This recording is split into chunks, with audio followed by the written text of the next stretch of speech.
টাকার জন্য বড়লোক ছেলেকে বিয়ে করছেন শ্যামলী, এমনটাই বলছে অনিকে যায় শ্যামলী। হ্যাঁ বন্ধুরা, এমনটাই দেখা যাবে। বিস্তারিত জানতে ভিডিওটিতে লাইক দিয়ে সম্পূর্ণ দেখতে থাকুন। গল্পের শুরুতেই দেখা যাবে বর্ণমালের দিদা বাবা মাকে নিয়ে খুব কষ্ট পেতে থাকে, তাদের কথা বলতে থাকে শ্যামলীকে। আর শ্যামলী তখন এই সমস্ত কথা শুনে বলতে থাকে, বর্ণমালা আমি জানি তুমি আমার মধ্যেই আছো। তখন বলে তোর মা বাবার কথাগুলোই না আমার মনে পড়ছে, জানিস তো তোর মা বাবার যখন বিয়েটা না খুশি মনে তো দিতে পারিনি, তাই চাই যে তোর বিয়েটা অন্তত খুশি মনে হয়, তোর পছন্দের মানুষের সঙ্গে তোর বিয়েটা দিচ্ছি, এটা হলেও যেন পাপ মোচন হয়। শ্যামলী মনে মনে বলতে থাকে, স্যার আপনার সাথে বিয়ের সময় আমার দধিমঙ্গল খাওয়া হয়নি, আজ খেতে হচ্ছে, ক্ষমা করে দিবেন স্যার। তখন বলে কাঁদে না অমন করে কাঁদতে নেই। কথা বলে দুজনে মিলেই খুব কাঁদতে থাকে। তখন বলে তুমি এই সমস্ত কথা বলে মেয়েটার মন খারাপ করে দিচ্ছি, দধিমঙ্গল খাইয়ে দেয় মা। তারপর একজন বলতে থাকে তুমি মাঝে সাঝে আসবে তো আমাদের এখানে। আরেকজন বলে আরে এটা জিজ্ঞাসা করার কথা হলো নাকি, নিশ্চয়ই আসবে। এ কথা বলে সবাই খুব কাঁদতে থাকে। তখন একজন বলতে থাকে এই আর কেউ কান্নাকাটি করো না তো। আর তখন বলে দিদি তোমরা কেঁদো না। আর তখনই দেখে যাবে বিন্দি বলতে থাকে তোমরা নিজেরাই তো কাঁদছো, আমি মালা দেখে বলছো যে কাঁদতে না, নিজেরা এবার কান্নাকাটি থামাও দেখি। দেখা যাবে সবাই খাইয়ে দেয় শ্যামলীকে। এরপরই দেখা যাবে এদিকে আশিস রায়ের লোকজন চলে আসে, সে এসে বলতে থাকে রেডি কিনা। তখন দাদু বলতে থাকে যে হ্যাঁ আমরা রেডি। শ্যামলীর মনটা যেন কেমন কেমন করছে। শেষে মামু তখন বলতে থাকে বেশ আমার উপরে কিন্তু দায়িত্ব পড়েছে, যাতে করে এই যে কনে তার লোকজনকে নিয়ে যেতে পারি খুব ভালো করে। বিশাল আয়োজন বুঝলেন তো, মুম্বাই থেকে মেকআপের লোক আসছে নতুন বউকে সাজাতে। আর দেরি করা কিন্তু ঠিক হবে না, এমনিতেই আকাশে মেঘ, তাড়াতাড়ি বেরিয়ে পড়তে হবে। আর তারপর দেখে যাবে শ্যামলী তো খুব কষ্ট পেতেই থাকে। শ্যামলী তখন মনে মনে বলতে থাকে নিশ্চয়ই আমার কথাটা বুঝতে পারছো, আমার মনের কথা, তাই না মহেশ্বর। এদিকে দেখা যাবে অনিকেত সমস্ত আয়োজন করে ফেলে। আর তখনই দেখা যাবে তখন বলছে বাহ এই ডেকোরেশনটা তো খুব দারুণ লাগছে, আশা করছি রায় ইন্ডাস্ট্রিজ এই কাজটা পছন্দ হবে।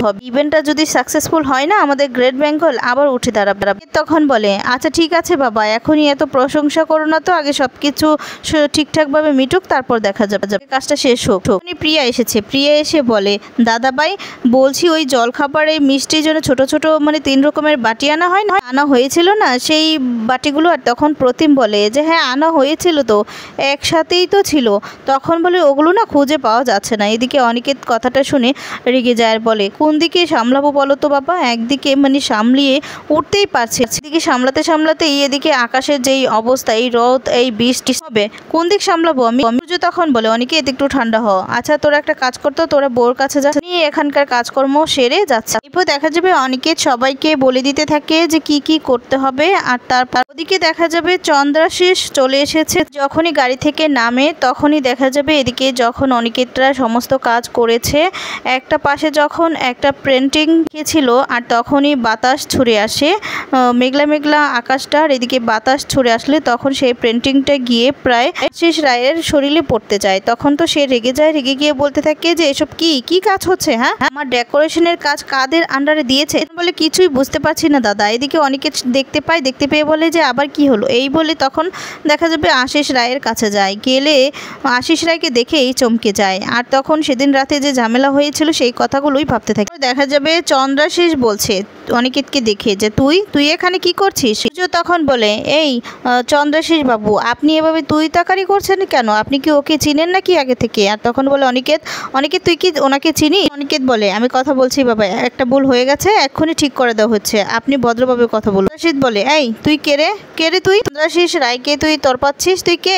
দেখা যাবে চন্দ্রাশিসে ভাই বলতে থাকে যে দাদা তুই মাথাটা ঠান্ডা কর, তুই কি ওনাকে চিনিস। তখন বলে এখানে কি হচ্ছে আমি তো কিছুই বুঝতে পারছি না। বলে আসলে ওই যে আগের দিন আমার বাড়িতে যেতে দেরি হচ্ছিল না, একটা ঝামেলা হয়েছিল বলেছিলাম তোকে, এই তো সেই ছিল আমার বিয়েতে, এই এখানে কি করছে বলতো, এক্ষুনি গাড় ধাক্কা দিয়ে বাড়ি থেকে বের করে দে। আর তখন বলে আমার নাম অনিকেত মল্লিক। তখনই অনিকেত বলতে থাকে আমি হচ্ছি এই গ্রেট বেঙ্গল ক্যাটেরিয়ালের। আর কথাটা শুনে অবাক হয়ে যায়। অনিকেত বলে বলে সেদিন যেই ঘটনাটা ঘটেছিল তার সঙ্গে আজকের কোনো যোগাযোগ নেই, এখানে প্রফেশনালি এসেছি। আর তখন চন্দ্রাশিস বলে প্রফেশনালের নমুনা তো দেখতেই পাচ্ছি, গোয়াতেই গন্ডগোল পাকিয়ে রেখেছি, এরকম চললে না আমি এক্ষুনি এই মুহূর্তে সমস্ত কিছু ক্যান্সেল করে দিয়ে চলে যাব। তখন মনে মনে বলতে থাকে না আমি কিছুতেই মাথা গরম করব না, কিছুতেই। এই কাজটা হচ্ছে গ্রেট বেঙ্গল ক্যাটেরিয়ালের জন্য একটা বড় সুযোগটা আমি কিছুতেই হাতছাড়া করব না। এখন আমাকে মাথাটা ঠান্ডা রাখতেই হবে, তাহলে আমিও দেখিয়ে দিতাম যে অনিকেত মল্লিক চাইলে কি করতে পারে। তখন অনিকেত ঠান্ডা হয়ে বলতে থাকে দেখুন গ্রেট বেঙ্গল ক্যাটেরিয়াল কখনো কোয়ালিটিতে কম্প্রোমাইজ করে না, আজকেও করবো, নিশ্চিন্তে থাকুন। একথা বলে সেখান থেকে অনিকেত চলে দেখা যাবে শ্যামলীরা চলে এসেছে। আর তারপর সাইনবোর্ডটা পড়ে গিয়েছিল সেটাই ঠিক করাতে থাকে অনিকেত মানুষকে দিয়ে। আর তখন তাদের সাথে খুব রাগারাগি করতে থাকে। যখন শ্যামলীরা চলে এসেছে এটা জানতে পেরে চন্দ্রাশিস নিজে গিয়ে শ্যামলীকে গাড়ি থেকে নামিয়ে নিয়ে আসে। চন্দ্রাশিস রায় হাত বাড়িয়ে দিলে শ্যামলী তার হাত না ধরে গাড়ি থেকে নেমে চলে আসে। আর তখনই চন্দ্রাশিস মনে মনে বলতে থাকে এত ঘুম দেখিয়ে নাও দেখিও নাও, মাত্রই তো আর কয়েক ঘন্টা। দেখা যাবে শ্যামলী ভিতরে চলে আসে আর তারপর সবটা ঘুরে ঘুরে দেখতে থাকে, সব দিকে তাকিয়ে তখনই হঠাৎ করেই দেখতে পায় গণেশ মূর্তি। আর দেখে এই চমকে যায়, বলতে থাকে যে কি ব্যাপার, এই মূর্তিটা তো মনে হচ্ছে মানে এই গণেশটা তো মনে হচ্ছে গ্রেট বেঙ্গল ক্যাটেরিয়ালের গণেশ, কিন্তু এটা কি করে এখানে, তার মানে কি এই ইভেন্টটা গ্রেট বেঙ্গল ক্যাটেরিয়াল পেয়েছে। কথাটা শুনেই চমকে যায়। এদিকে শ্যামলী একপাশে অনিকেত একপাশে, কিন্তু কিছু লোকজনের জন্য শ্যামলী অনিকেতকে দেখতে পায় না। আর তারপরে ঠিক মুহূর্তেই চলে এসেছে চন্দ্রাশিস সামনে আসলে তখন আর কিছুই দেখতে পায় না শ্যামলী। তারপরে দেখা যাবে আবারও ভাবতে থাকে যে এটা কি করে এখানে আসবে, না না আমি ভুল ভাবছি হয়তো বা। আর তখনই সেটা মানে গ্রেট বেঙ্গলে কেমন গণেশ ছিল সেটার কথাই মনে করতে থাকে শ্যামলী। চন্দ্রাশিস শ্যামলীকে বলতে থাকে তুমি এত দেরি করছো কেন, যাও ভিতরে চলো। শ্যামলীকে ভিতরে নিয়ে চলে যাও। দেখা যাবে এদিকে যখন রোহিণী আর সবাই মানে বাবুর্চি যখন রান্না করতে থাকে হঠাৎ করে আগুন লেগে যায়। আর তখন বাবুর্চির হাতেও একটু পড়ে যায়। আর তারপরে দেখা যাবে এদিকে রোহিণীর হাতটাও পুড়ে যায়। আর তখন এই অবস্থা দেখে অনেকে দৌড়ে ছুটে আসে। তখন রোহিণীকে বলতে থাকে যে তুই কি করিস বলতো, একটু নিজের মানে একটু দেখাশোনা করে কাজ করবি না, তোকে কে বলেছে এই কাজ করতে। আর তখন বলে আর এই যে আপনিও হাতটা পুড়ে ফেলেছেন। তারপরে দেখা যাবে এদিকে চন্দ্রাশিসের মামু বলতে থাকে আরে রাখুন তো, এদিকে তো বাবুর্চিও হাত পুড়ে ফেলেছে, তাহলে ও কীভাবে রান্নাটা হবে বলুন তো। আর আপনারা না কোনো কাজই ঠিক করে করতে পারেন না, আপনারা যদি কাজই করতে না পারবেন তাহলে শুধু কেন এই ইভেন্টটার দায়িত্ব নিয়েছিলেন বলুন। এরপর নানান কথা বলতে লাগলে তখন অনেকের দেখা যায় মাথাটা ঠান্ডা করে বলতে থাকে যে আধ ঘন্টার মধ্যে সব কিছু হয়ে যাবে, আপনার সব কিছু হয়ে গেলেই তো হলো, যান। আর তারপরে সেখান থেকে চন্দ্রাশিসের মামু চলে যায়। তার আগে বলে যায় দেখুন যে আধ ঘন্টার মধ্যেই জানি সব কিছু হয়, না হলে যে কি হবে। এই কথা বলেই সেখান থেকে চলে রুকে বলতে থাকে যে রু তুই আর একটা কাজও করবি না, ঠিক আছে। আর তখন বলে আপনি একটু ম্যানেজ করে তাড়াতাড়ি করে রান্নাটা শেষ করুন, আর আমরা জলখাবারটা এক্ষুনি দিয়ে দিতে হবে। দেখা যাবে জিজ্ঞেস করতে থাকে যে কি করে এটা হলো। আর তখন বাবুর্চি বলতে থাকে আসলে কি করে যে হঠাৎ করে ও কড়াইটা উল্টে গেল আমি বুঝতে পারলাম না। আর তখন এদিকে শ্যামলী মানে অনিকেত বলে যে আসলে আমারই ভুল ছিল, আমি যে তোমাদের এতটা তাড়া দিয়েছি না, আমারই ভুল ছিল, বুঝতে পেরেছো, তোমাদের কোনো দোষ। দেখা যাবে শ্যামলীর মন খারাপ দেখে শ্যামলীকে বিন্দি আর ষোলতা দিয়ে বোঝাতে থাকে। শ্যামলীর মনটা কিছুতেই বুঝতে চায়। দেখা যাবে চন্দ্রাশিসের বোন চলে আসে আর এসেই শ্যামলীকে বলতে থাকে যে কপাল খুলে গেছে তো তোমার। কথা বলতে থাকলে যে এত বড় বাড়ির বউ হচ্ছে তুমি, অনেক কিছু পাচ্ছ। শ্যামলী তখন বলে কপাল খোলার কোনো প্রশ্নই উঠছে, আপনি হয়তো আমার সম্পর্কে জানেন না তার জন্য এই সমস্ত কথা বলছেন। এরপর ইচ্ছা মতো ধোলাই দিয়ে দিলে এদিকে চন্দ্রাশিস মনে মনে বলতে থাকে যে তোমার এই কারণেই আমি তোমাকে এত ভালোবাসি শ্যামলী, আর তুমি যে ওকে এতটা ধোলাই দিয়েছো না তাতেও মানে খুব ভালোই করে। দেখা যাবে পার্লার থেকে লোক এসেছে মুম্বাই থেকে, আর তখন তারা কি ড্রেস পরলে ভালো লাগবে সেগুলোই দেখতে থাকে।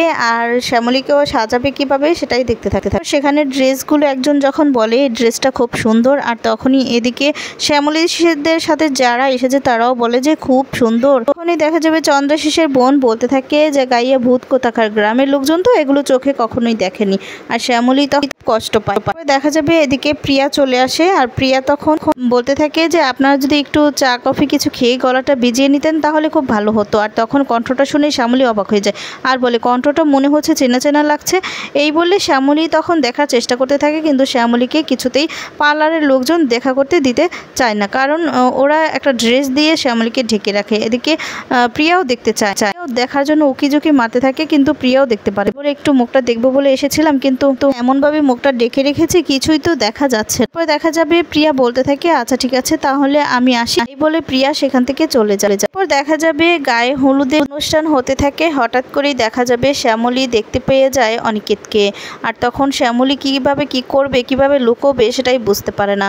এদিকে তখন শ্যামলী দেখা করতে না চাইলেও অজান্তে অনিকেতের সাথে শ্যামলীর দেখা হয়ে যায়। বড়লোকের ছেলেকে বিয়ে করছেন শ্যামলী, কথাটা শুনে চমকে যায় শ্যামলী। বন্ধুরা এবার কি তাহলে সত্যি সত্যি বিয়েটা হবে?